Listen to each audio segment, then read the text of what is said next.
Madame, bonjour. Vous Bonjour. êtes experte en criminologie et docteur en santé publique et sciences de la vie.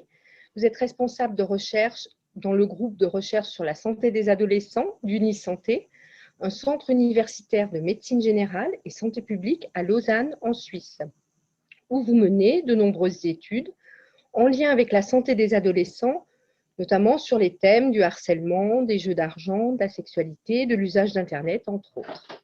Votre thèse doctorale vous a conduit à vous intéresser spécifiquement à la sexualité 2.0, notamment à travers la pratique du sexting, dont vous allez nous parler plus particulièrement. C'est à vous. Merci beaucoup. Alors, on va essayer de partager son écran. Alors, voilà. Est-ce que ça fonctionne? Faites-moi juste peut-être un pouce. Oui, oui, parfaitement. Merci. Ok, super. Alors, oui, je vais vous parler aujourd'hui. Donc, merci déjà de m'accueillir durant cette journée aujourd'hui et de me faire un petit peu voyager en ces temps. Je suis ravie de pouvoir vous parler aujourd'hui donc de la pratique du sexting qui m'intéresse depuis maintenant presque 4 ans. Pour celles et ceux qui ne sont pas familiers avec la pratique du sexting, je vais essayer de vous la décortiquer en fait, notamment en utilisant les mots des jeunes que je suis amenée à voir dans le cadre de mes études.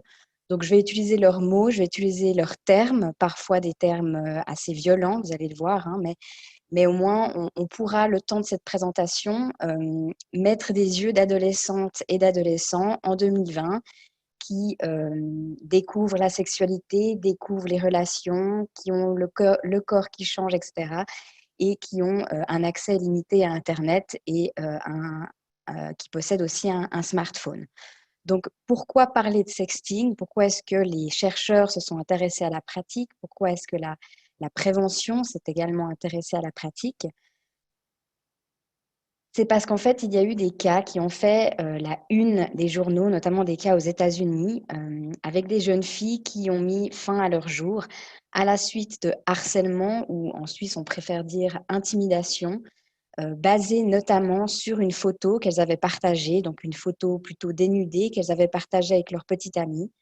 Ce dernier ayant décidé de le partager à d'autres personnes, hein, et voilà, s'ensuit du harcèlement, s'ensuit de l'intimidation et une issue dramatique pour ces jeunes filles.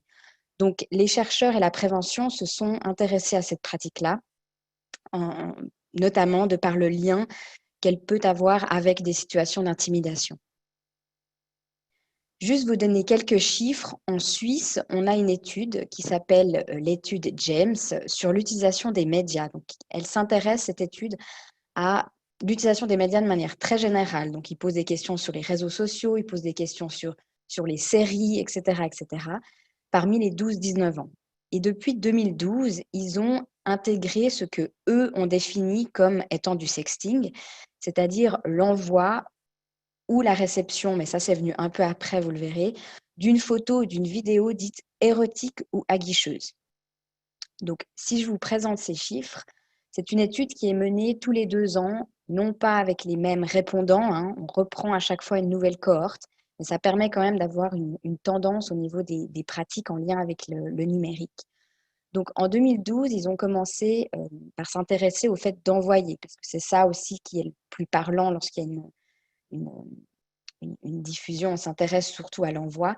6% ont admis avoir déjà envoyé parmi les 12-19 ans une photo, une vidéo érotique ou aguicheuse d'eux-mêmes ou d'elles-mêmes. Donc, il y avait cette précision-là. Dès 2014, ils se sont dit, c'est un échange. Donc, lorsqu'on envoie, il y a quelqu'un qui va recevoir cette photo. Et là, on peut voir qu'on a 37% des jeunes de 12-19 ans qui ont indiqué avoir déjà reçu ce genre de photo. Et ce que vous pouvez voir aussi, c'est qu'en 6 ans, donc de 2012 à 2018, on a quand même doublé le nombre de jeunes qui ont admis avoir déjà envoyé une photo, une vidéo érotique ou aguicheuse d'eux-mêmes. Ce qu'on peut voir également, c'est qu'il semblerait qu'il y ait plus de réception que d'envoi. Alors avec ce genre d'études, il faut toujours faire attention à ce qu'on appelle le biais de désirabilité sociale. Il est toujours plus facile de dire qu'on en a reçu plutôt qu'on en produit et on en envoie. Donc, ce qui pourrait expliquer cette différence de pourcentage. Mais cette différence de pourcentage pourrait également s'expliquer par le fait que pour une seule photo, et c'est un peu la caractéristique du sexting lorsque ça se passe mal, pour une seule photo, on peut avoir plusieurs destinataires si une personne décide d'envoyer plus loin une photo qui était censée rester dans un cadre privé entre deux personnes. Donc, ceci pourrait aussi expliquer cette différence de taux. Si on regarde par âge, sans grand étonnement, vous allez voir que la pratique augmente avec l'âge. Donc là, on est aussi dans un processus de sexualisation. Hein, la sexualisation progresse, la pratique progresse avec. Ce qu'on peut notamment voir, c'est qu'il y a quand même un certain pourcentage de jeunes âgés de moins de 16 ans qui disent avoir déjà envoyé et reçu ce genre de photos. Et vous verrez que après, je vais vous parler de l'article de loi sur la pornographie et la pédopornographie. Ça a une importance de savoir que ça se fait également chez les moins de 16 ans, qu'on doit le prendre en compte aussi au niveau des messages qu'on veut véhiculer en termes de prévention. Si on regarde par sexe, je pense que si j'avais demandé aux participantes et participants de me dire entre les filles et les garçons qui c'est qui envoyait le plus ce genre de photos, je pense qu'une grande majorité m'aurait dit ce sont les filles qui envoient le plus et les garçons qui reçoivent le plus.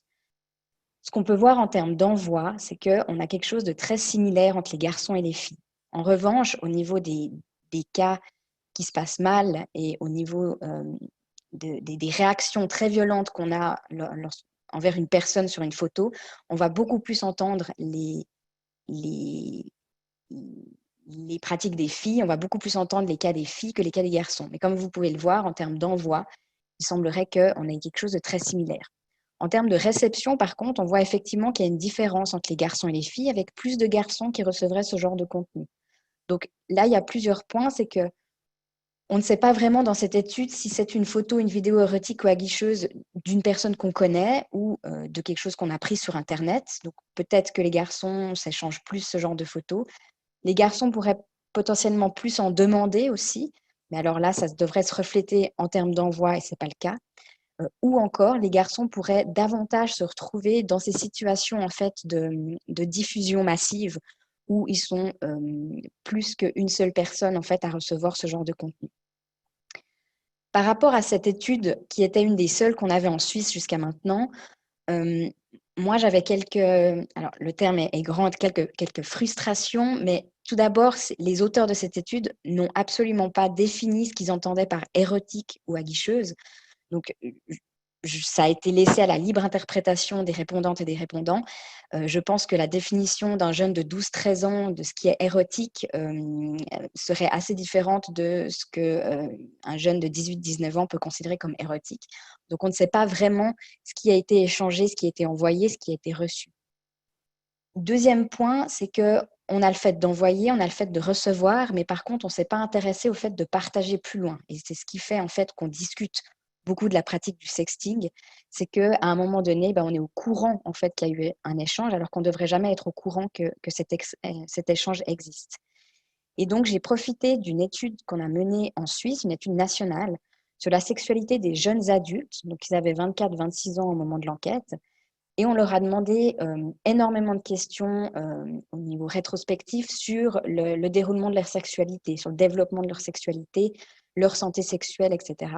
Et j'ai pu intégrer un volet sur le sexting assez détaillé pour pouvoir avoir d'autres précisions. Et comme vous pouvez le voir, on a quand même un jeune adulte sur deux qui dit avoir déjà envoyé ce genre de photos. Donc nous, on avait une définition très large d'une photo sexy et ensuite on avait des questions de détail pour savoir exactement ce qui avait été envoyé. Mais on a quand même un jeune sur deux qui dit avoir déjà envoyé ce genre de contenu. Donc on voit qu'aujourd'hui, ça fait quand même partie de la sexualité d'une grande partie des jeunes. On retrouve qu'il n'y a pas de différence entre les filles et garçons. On retrouve cependant la différence entre les garçons et les filles en termes de réception. Et on a pu, pour la première fois, chiffrer le nombre de jeunes qui avaient déjà partagé une photo qui était censée rester dans un cadre privé avec d'autres personnes sans le consentement de la personne qui se retrouve sur la photo. Et là, ce qu'on peut voir, c'est que les garçons, ils sont 21% contre 9% des filles à avoir déjà partagé ce genre de photos. Donc là, il semblerait que les garçons partagent plus ce genre de contenu, mais il ne faut pas oublier qu'il y a quand même 9% qui le font aussi. Et ça a un sens. Je vous montrerai après, mais des campagnes de prévention qui sont très genrées, avec le scénario qui est toujours le même, d'une fille victime et d'un garçon auteur. Il faut faire attention avec ce genre de scénario parce qu'en pratique, on voit quand même qu'il y a un 9% des filles qui disent avoir déjà partagé ce genre de contenu. Pour vous décortiquer la pratique du sexting, comme je vous l'ai dit, je vais utiliser les mots des jeunes et j'ai mené en 2016 et en 2018 des recherches exploratoires qu'on dit qualitatives, parce qu'on ne cherche pas à avoir des chiffres. Là, jusque-là, je vous ai donné des chiffres un peu pour quantifier la pratique, pour avoir un ordre d'idée si c'était quelque chose qui ne touchait qu'1% des jeunes, par exemple. Mais une recherche qualitative me permet vraiment d'approfondir en fait le sens qui est donné à des pratiques, les opinions des jeunes, comment est-ce qu'ils perçoivent ce genre de pratiques, etc. Donc en 2016, lorsque j'ai entamé ma thèse, j'ai effectué des groupes de discussion, des groupes focus avec des jeunes âgés de 16 à 21 ans, mais également des parents et des enseignants. Donc chez nous, on parle de 8e Armos, mais c'est pour des jeunes âgés de 11-12 ans, donc des écoliers de 11-12 ans. J'ai commencé par les 16-21 ans, un peu par facilité. Premièrement, parce que c'était vraiment une approche exploratoire, donc qui ne partait pas de grand-chose. Et je me suis dit, ça va être plus facile de parler d'intime, de parler de sexualité. Et je pensais que ça allait concerner davantage les 16-21 ans que les plus jeunes. Et j'avais aussi pas de problème au niveau du consentement parental pour que ces jeunes viennent me voir et qu'on discute de cette thématique-là. J'utilise le passé parce qu'en fait, je me suis très vite rendu compte qu'effectivement, cette pratique était relativement utilisée chez les 16-21 ans, qu'elle était plutôt acceptée et qu'elle était comprise. Mais par contre, ces jeunes-là m'ont rapidement dit que les problèmes en fait en lien avec la pratique, donc tout ce qui est par exemple en termes de pression, lorsqu'on fait pression sur une personne pour obtenir ce genre de photos, ou lorsque on diffuse plus loin une photo qui était censée rester dans un cadre privé, ce genre de cas explose, entre guillemets, surtout à l'école obligatoire, c'est-à-dire jusqu'à 15-16 ans. Donc, j'ai réitéré en fait cette étude en utilisant la même grille de discussion, les mêmes thématiques pour pouvoir comparer notamment en 2018 avec des plus jeunes. Donc là, j'ai pu interroger des jeunes âgés de 11 à 15 ans qui sont venus me parler de cette pratique-là. J'ai utilisé la méthode des groupes focus, c'est-à-dire que les jeunes étaient entre 5 et 8 à discuter de cette thématique-là. J'ai utilisé cette méthode-là parce que je n'étais pas intéressée par leur pratique personnelle. J'étais vraiment dans une approche d'opinion générale, de ressenti général. Sinon, je me serais tournée vers des entretiens individuels.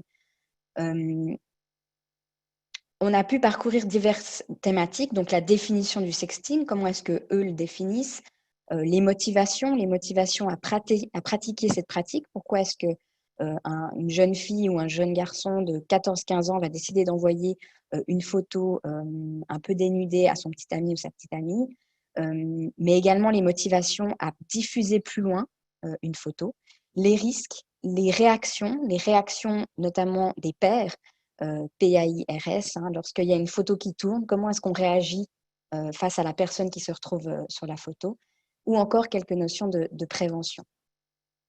Ce qui était intéressant, c'est que tous les jeunes qui sont venus me voir, il y en a certains qui m'ont parlé de leur propre pratique, même si de base, ça ne m'intéressait pas, mais chacun et chacune avait déjà entendu parler d'un cas dans son école, dans son quartier, dans sa ville, etc., par rapport au sexting. Donc, pour décortiquer la pratique, tout d'abord, le terme sexting. Moi, je vous parle de sexting depuis le début. Mon titre de présentation a le terme sexting. On l'utilise également dans des campagnes francophones. Là, vous avez à gauche une campagne suisse, le sexting peut te rendre célèbre, que je reprendrai après, parce que quand je l'ai présenté aux jeunes que j'ai interrogés, ils étaient assez critiques par rapport à l'orientation en fait, qu'avait pris cette campagne de prévention. Ou encore une campagne belge sur la droite qui parle de sexting. Je sais aussi qu'en France, il y a eu une campagne en fin 2018 par rapport à ça qui a également parlé de sexting.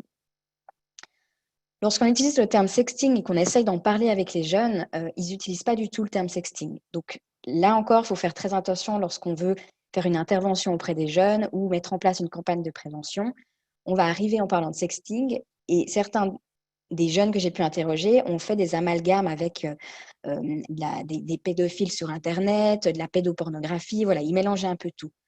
Donc, il y a par exemple cette fille de 19 ans qui, elle, m'a dit que quand elle discutait de ça, elle disait directement une définition, elle n'utilisait pas un terme forcément. Elle allait directement dire, c'est le fait d'envoyer des messages avec une photo de toi nu.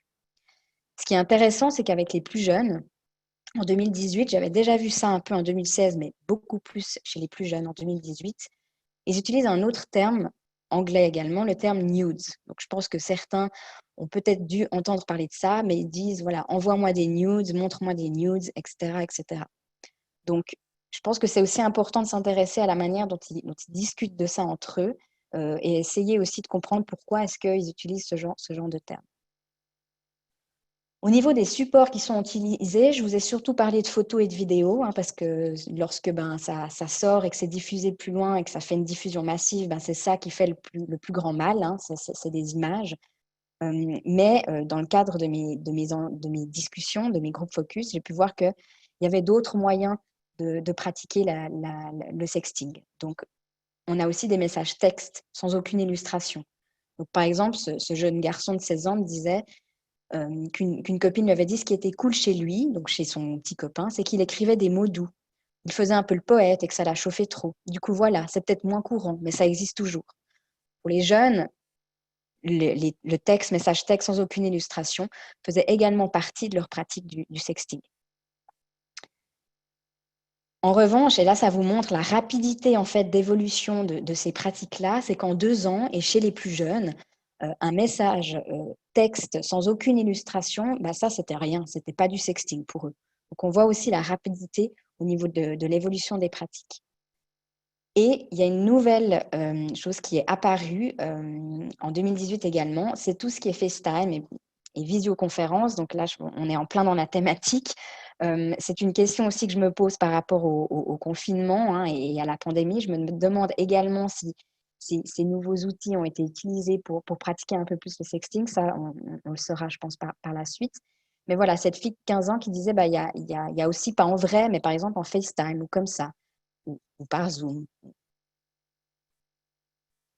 Au niveau du contenu, ça, ce qui est intéressant, c'est que jusque-là, je vous ai montré les chiffres et comme je vous l'ai dit, l'étude James, aguicheuse ou érotique, on ne sait pas vraiment qu'est-ce qui est vraiment échangé entre les jeunes.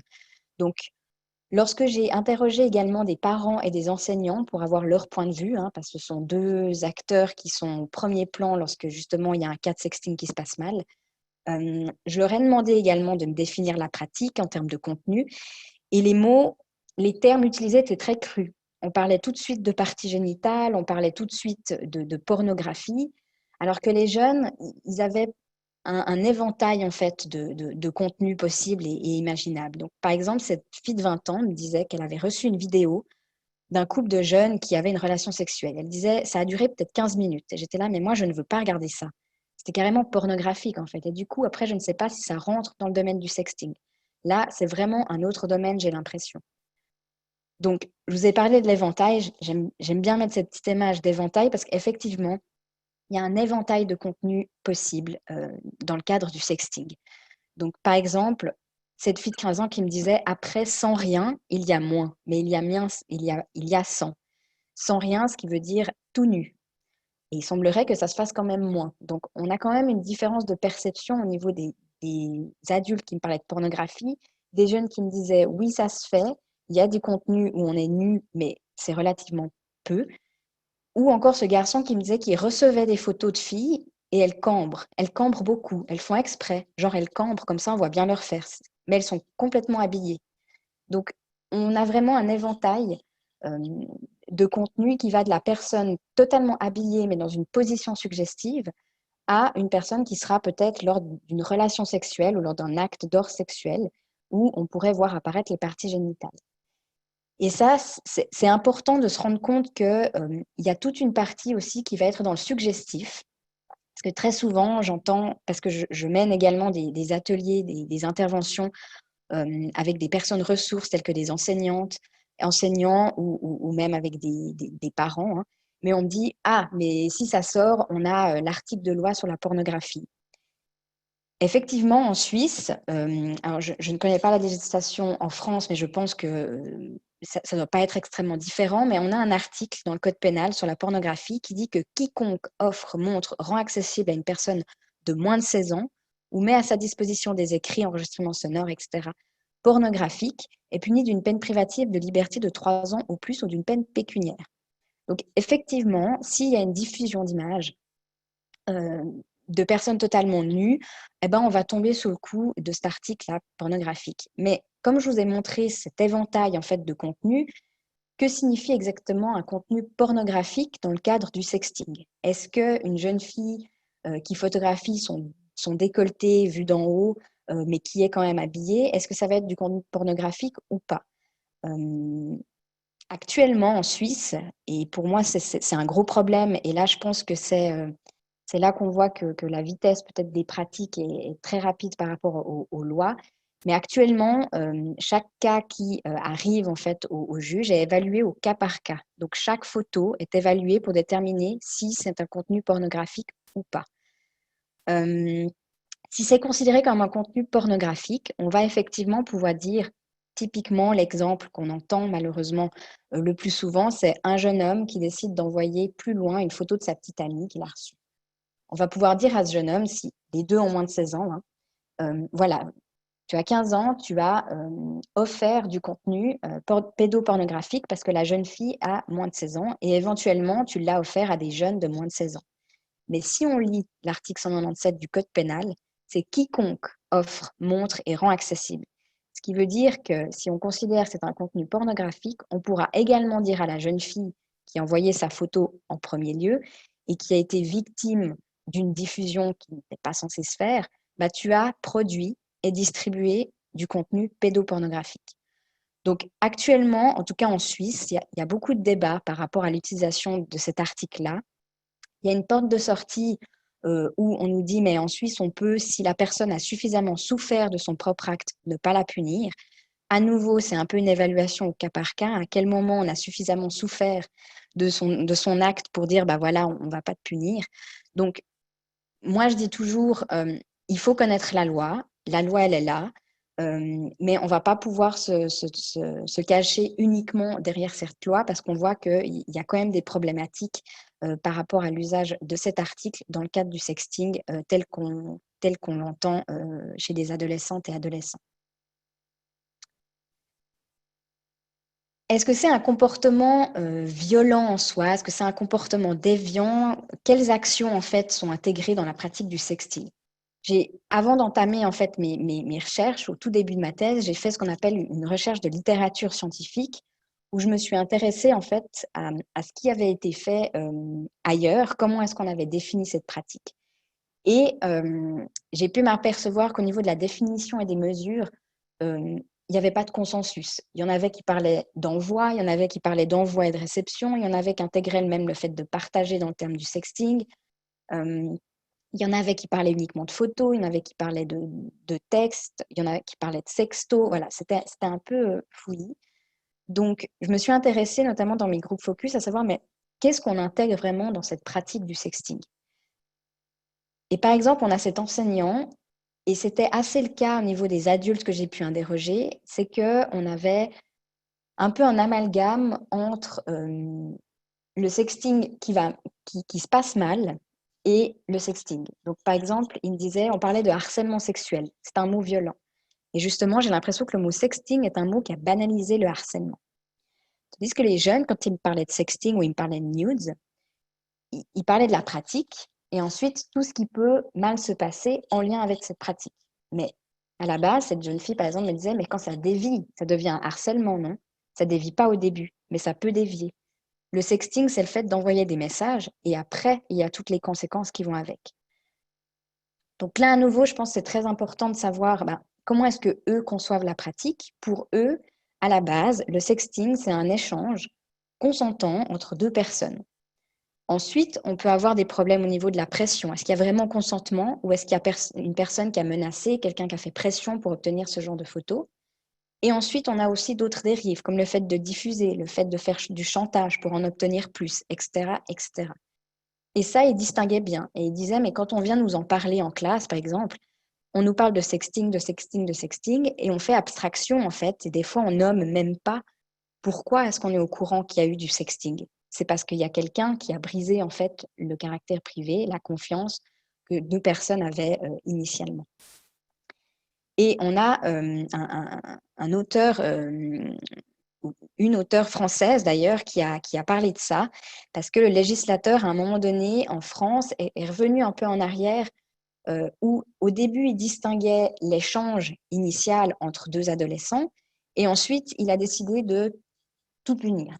Depuis, je ne sais pas si ça a été, revu, mais en tout cas, en 2014, cet auteur avait dit le législateur doit distinguer le sexting primaire et le sexting secondaire. Il est certain que la question du consentement est particulièrement délicate. Donc, comme je l'ai dit, le sexting primaire, ça va être l'échange initial. Je décide d'envoyer une photo de moi à mon petit ami. Donc, est-ce que je l'ai vraiment fait de manière consentante ou pas? Ça, c'est une question qui est délicate, certes, mais il y a le sexting primaire. Et ensuite, mon petit ami a décidé de diffuser plus loin cette photo. Et ça, c'est le sexting secondaire. Cela étant, le droit ne saurait ignorer le cas des adolescents qui s'adonnent délibérément au sexting primaire. Et ça, je fais référence notamment à l'utilisation de l'article 197 du Code pénal, où parfois on ferme un peu les yeux sur l'échange initial. Comment est-ce que cet échange s'est initié, s'est décidé? Est-ce que ces deux jeunes de 14 ans se sont demandés mutuellement, est-ce que ça dit que oui, d'accord, on y va ou pas? Et à prendre en considération par la suite. Parce qu'effectivement, il y a des jeunes qui vont faire ça de manière consentante.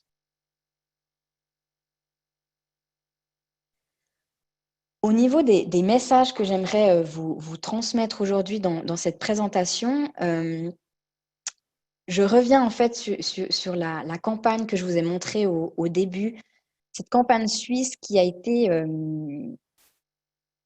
un peu lancée, pas à la va-vite, mais on s'est dit à un moment donné, il y a quelque chose qui se passe, il faut qu'on fasse une campagne et on va faire une campagne. C'est une campagne d'affichage. Il y avait aussi un petit spot télévisé. Et cette campagne d'affichage et des prospectus ont été envoyés à tout va dans les écoles en disant voilà, il y a une problématique avec le sexting peut te rendre célèbre même si tu ne le veux pas du tout. Et là, on s'adresse à qui? On s'adresse à la personne qui a décidé initialement d'envoyer sa photo. Le sexting peut te rendre célèbre, même si tu ne le veux pas du tout. Donc, Mister, toute l'école me connaît nue, Miss, mon ex a partagé ma photo. Donc, voilà. Mais on ne parle pas du tout de la personne qui a partagé la photo, on ne parle pas du tout de toute l'école qui connaît nue et qui peut-être réagit mal. Donc là, j'avais ce garçon qui avait réagi à cette campagne et qui m'avait dit, ça montre moins que le coupable, c'est vraiment celui qui a partagé. Là, ceux qui sont blâmés, c'est ceux qui ont pris la photo et pas ceux qui ont partagé. Je pense qu'il manque pas mal cet aspect-là. Donc, un des messages, c'est de réorienter la prévention et les discussions sur les auteurs des violences, sur les cas de diffusion, sur la pression qui est exercée en amont. C'est vrai, jusque-là, j'avais également fait un état des lieux de la prévention en Suisse, mais également dans le monde, pour voir un peu quelle approche préventive avait été préconisée.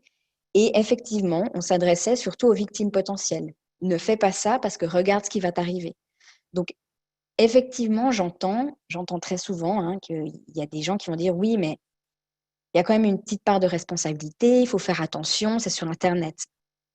Moi, je suis plutôt de l'école que on tomberait facilement dans le cas de la mini-jupe et du viol. C'est peut-être extrême, mais je trouve qu'on est presque à ce stade-là en disant si tu envoies une photo de toi et que c'est diffusé, t'avais qu'à pas le faire et puis t'as ce que tu mérites en gros. Et malheureusement, les jeunes ont parfois ce message-là. Donc, je pense qu'il est très important de réorienter la prévention, de réorienter les discussions et de mettre vraiment au cœur les auteurs de ces diffusions, les auteurs de ces pressions et aussi les témoins les témoins, ceux qui continuent, ceux qui restent passifs, etc. Je reviendrai sur la place des témoins dans cette pratique. Fin 2018, il y a une campagne française qui a utilisé en fait cette réorientation de la prévention. Donc, même au niveau de la littérature scientifique, les chercheurs, il y a tout un courant en fait. Au départ, il y avait un courant d'abstinence, même au niveau prévention. Donc, on avait une campagne, par exemple, qui disait « n'envoie pas de photos de toi ». Et on avait un courant plutôt de safe sexting. Donc, on a aussi le safe sex pour la sexualité, hein, le safe sexting. C'est-à-dire, OK, d'accord, on va essayer d'empoigner ça d'une autre manière parce que ça ne fonctionne pas, vu qu'il y a encore des cas qui se passent mal et qui semblerait même que ça augmente. Donc, cette campagne française a pris ce message, en fait, et a retourné la situation, a retourné le message. Et le spot décrit un garçon qui décide d'envoyer une photo de sa petite amie. On voit aussi qu'il le fait parce qu'il y a une pression du groupe. Donc, ça permet aussi de discuter de ça, hein. Mais surtout, le slogan de fin, c'est « les photos, c'est perso, les partager, c'est harceler ».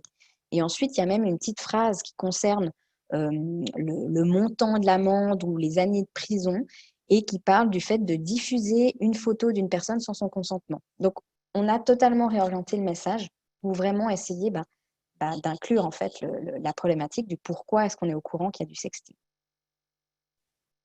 La place des témoins, donc par rapport à ça, dès janvier 2021, en fait, je continue les études en lien avec le sexting et je vais m'intéresser à la place des témoins dans cette pratique. Comment est-ce qu'ils réagissent lorsqu'ils voient une photo d'une camarade de classe qui tourne et cette camarade de classe est nue? Comment est-ce qu'ils réagissent?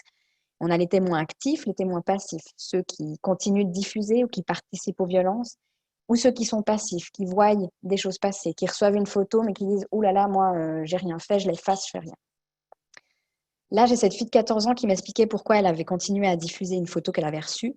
Elle me dit que ça mettait un peu d'ambiance. Genre dans les cours et tout, on sait de quoi parler, même à la récré et tout, c'est pour ça les gens en parlent et font tourner. Moi, la vérité, genre, je serais allée demander à ma meilleure pote si elle aurait vu la photo. Si elle ne l'avait pas vue, je l'aurais envoyée. Donc, juste sensibiliser les jeunes à la place qu'ils peuvent avoir dans l'aggravation des problèmes ou la résolution de ces derniers. Ou encore ce garçon de 17 ans, là les mots sont très forts, hein. Il dit que ça va se distinguer si c'est le premier à recevoir la photo ou s'il est le 10e dans la chaîne. Là aussi, les jeunes ont de la peine à considérer qu'ils ont beau être le 10e, hein, c'est toujours aussi grave. Donc il dit que c'est lui qui a le pouvoir en main quand il est le premier. Je me dis, allez, je suis gentille avec elle, je la supprime. Et si la photo a déjà tourné dans tout le collège, c'est déjà mort. Donc, il y a une vidéo qui marche très bien avec les jeunes. J'ai aussi fait des interventions dans les écoles. C'est un YouTuber qui parle du harcèlement en milieu scolaire et qui dit qu'il n'y a que 2 camps, les harceleurs et les harcelés. Et dans les harceleurs, il y a les témoins, en fait. Et cette vidéo, elle permet aussi d'amorcer les discussions souvent avec les jeunes par rapport à ça. Le soutien aux victimes, moi je parle toujours de double victimisation. On est déjà victime du fait qu'on a sa photo qui tourne dans toute l'école. Et c'est particulièrement le cas. Et ensuite, la double victimisation, donc on a déjà sa photo qui tourne dans toute l'école. Puis ensuite, on revient à l'école le lendemain et on se fait traiter de tous les noms parce que, on n'aurait pas dû se dénuder, on ne devrait pas avoir une sexualité à cet âge-là, etc., etc. Donc, les réactions violentes des pères sont particulièrement virulentes envers les filles.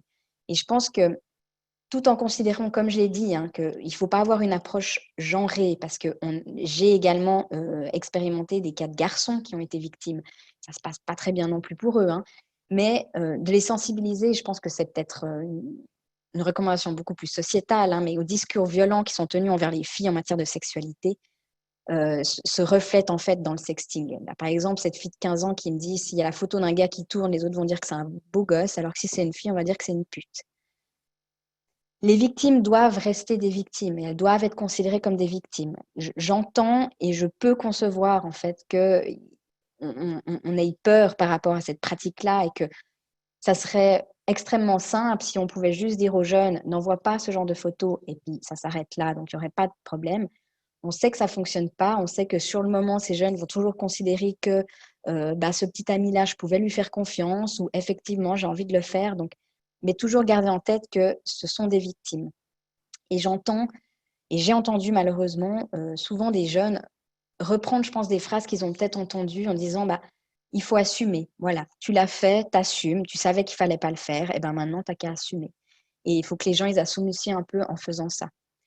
Et dans le cadre de la campagne non au harcèlement, je vous ai parlé juste avant, il y a également un guide pédagogique qui accompagne cette vidéo avec toute une partie sur la place des adultes, en fait, et qu'on est en train de travailler pour changer les mentalités des jeunes, mais que que c'est un travail de longue haleine, que ça va mettre peut-être du temps.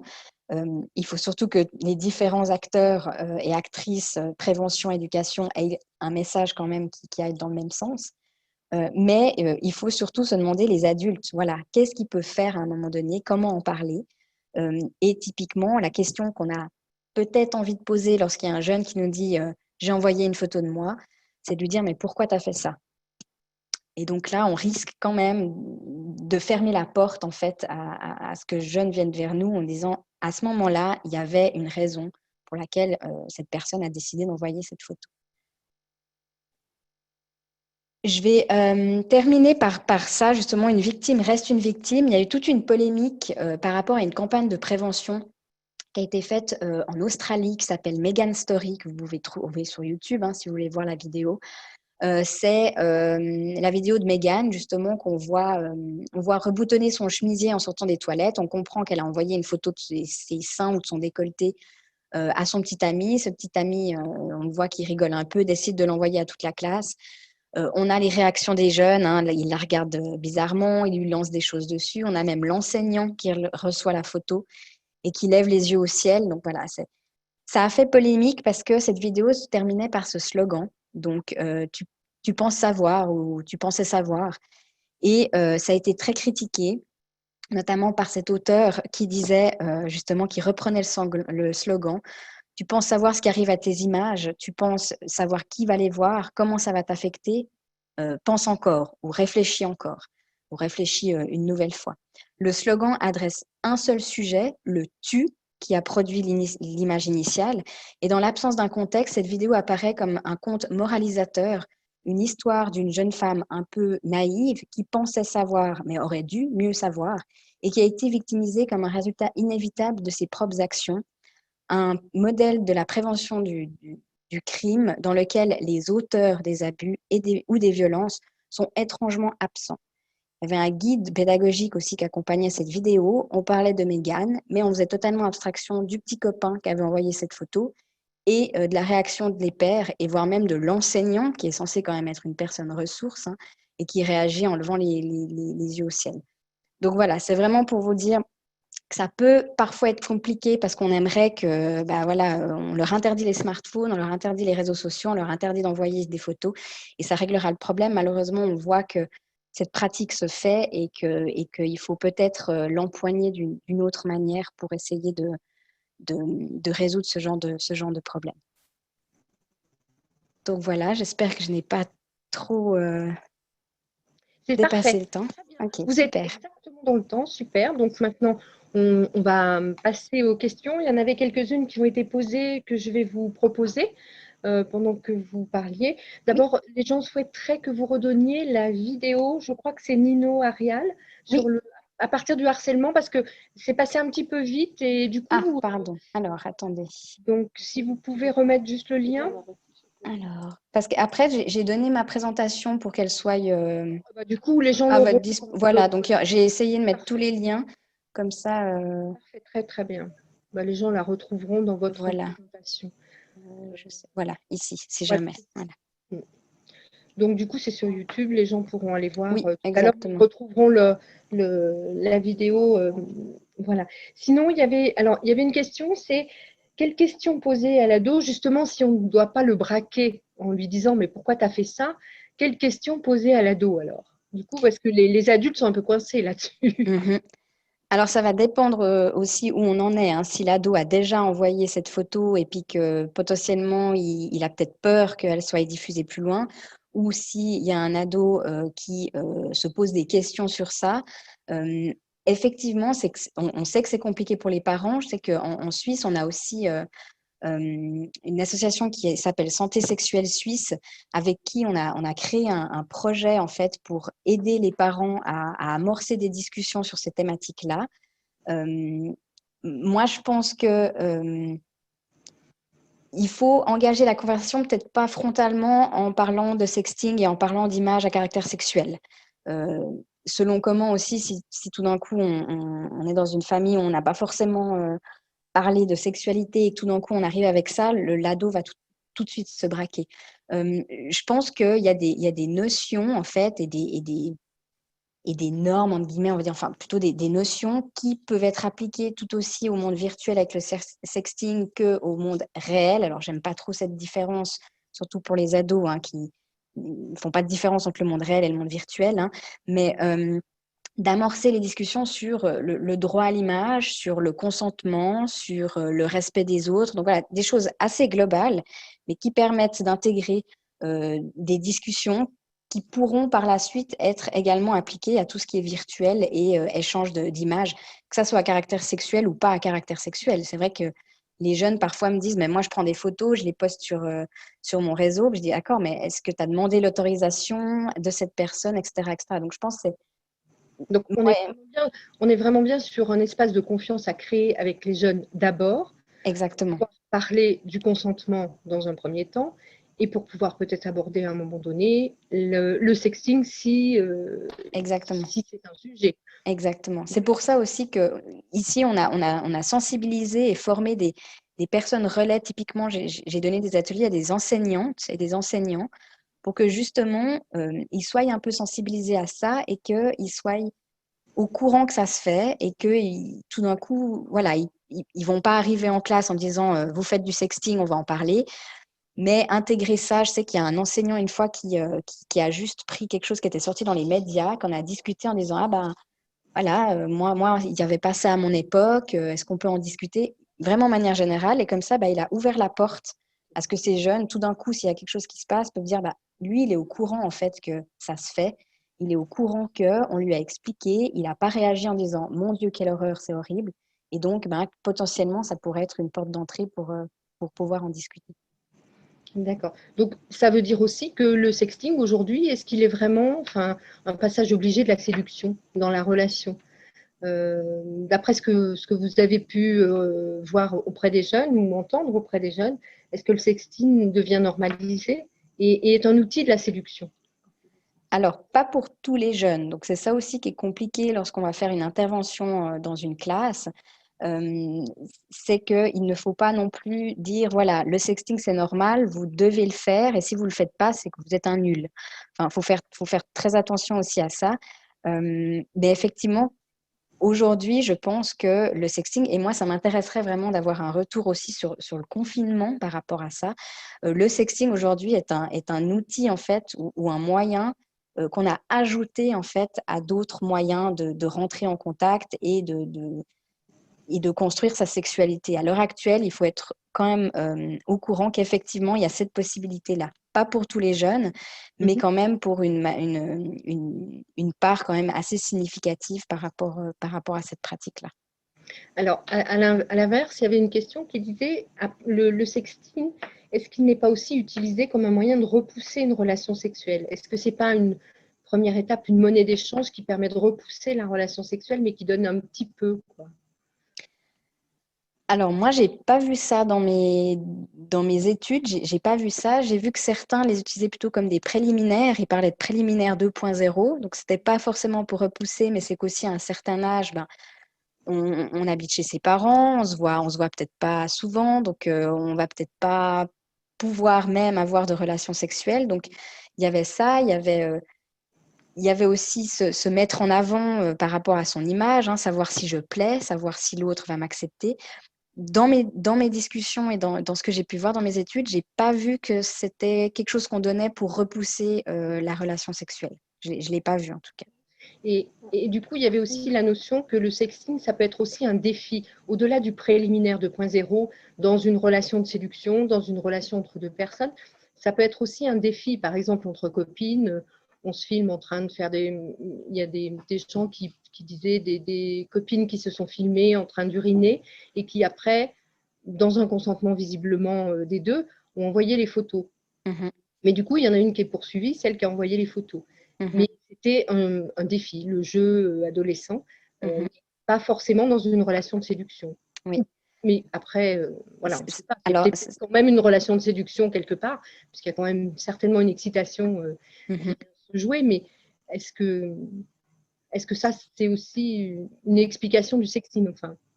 Alors, ça peut être, je pense que les raisons peuvent être assez diverses et variées. Moi, de ce que j'ai pu voir, ça reste rare ce genre de défi. Les défis vont plutôt être après, dans le cas de diffusion. Mais moi, ce que j'ai vu, c'est surtout en fait dans le cadre d'une relation qui est établie ou dans le cadre d'une relation qu'on a envie d'établir.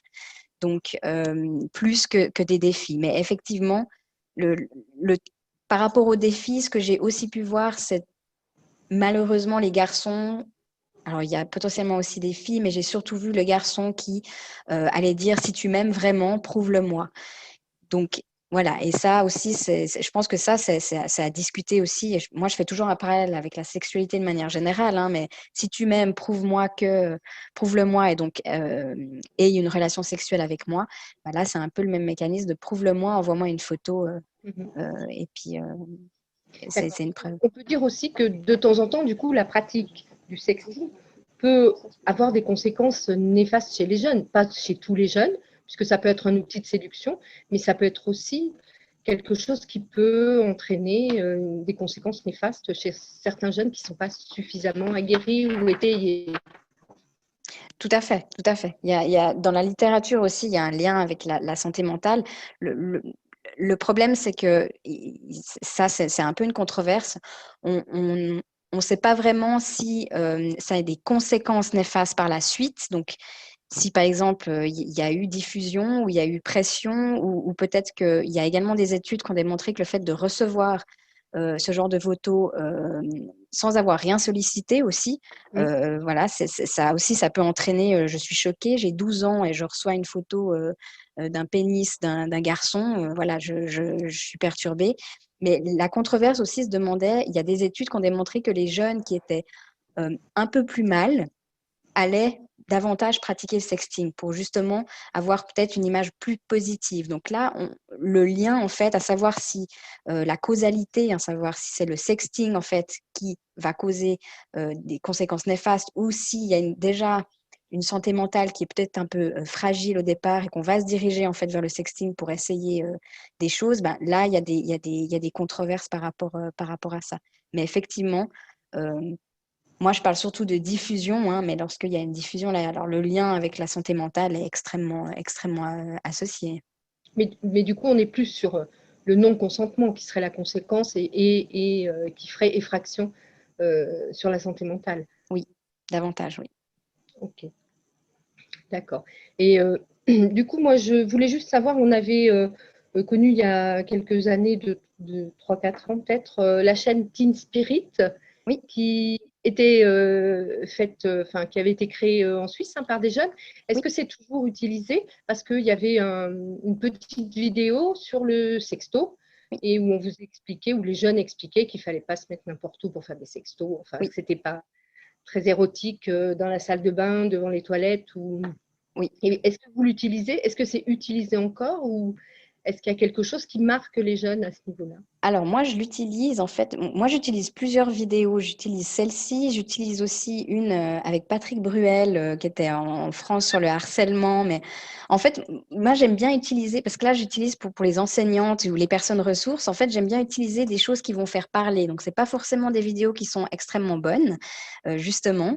C'est des trucs qui vont nous permettre en fait de retirer des messages et de pouvoir discuter. Et effectivement, Teen Spirit, je l'utilise parce que c'est une prévention par les pairs. On a deux jeunes qui parlent aux jeunes. Euh, elle est plus utilisée et je me demande même si elle a été vraiment utilisée à un moment donné parce elle fait très tutoriel.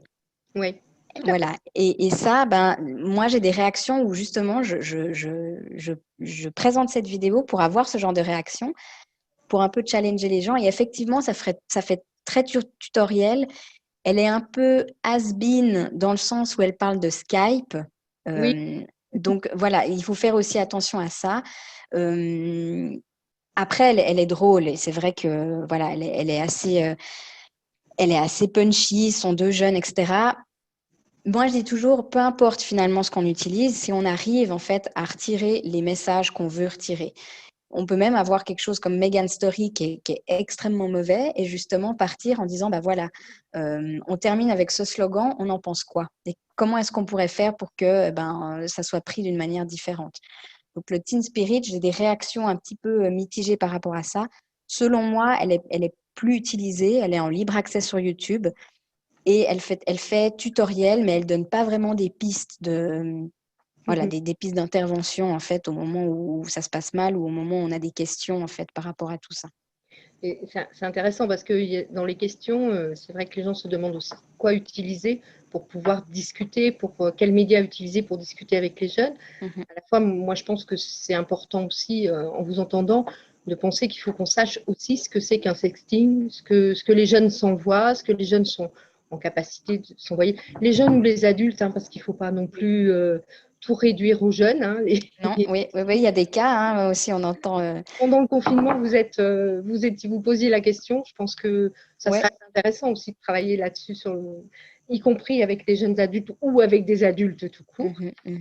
C'est aussi intéressant. Je pense que c'est ça, c'est la curiosité aussi des adultes pour aller voir exactement ce qui se passe au niveau des jeunes, pour être au courant, pour pouvoir justement créer des espaces de parole. Je pense que c'est important. La curiosité et être prêt à entendre aussi. Je pense que c'est très important parce que des fois, j'ai des adultes devant moi qui font les gros yeux, qui disent mais pourquoi ils font ça, quelle horreur, nous ça marchait très bien sans ça. Il faut être prêt à entendre que éventuellement il y a une fille de 14 ans qui a envie d'envoyer sa poitrine à son petit ami. Voilà, il faut être prêt à entendre aussi ce genre de pratique et leurs questionnements en fait, parce qu'ils ont beaucoup de questionnements aussi. Et du coup, il y a une question sur est-ce que le sexting peut devenir une dépendance et un repli sur soi? Est-ce qu'on peut se satisfaire uniquement du sexting dans la relation ou est-ce que ça ouvre une porte pour aller au-delà peut-être? Alors après, on peut faire un parallèle avec la consommation de pornographie. Hein. C'est aussi, on se demande si ils vont s'axer uniquement sur le sexting pour avoir une sexualité. Les jeunes que j'ai pu voir, moi, m'ont dit que le sexting seul, c'était pas une fin en soi. Il y avait quelque chose en fait. Le sexting, c'est pour amener à quelque chose. C'est pour séduire une personne et on la séduit parce que par la suite, on veut quelque chose avec cette personne. Donc, il y a une fin en soi. C'est pas juste faire du sexting et qu'on fait que du sexting et qu'il y a plus de relation avec l'autre en fait.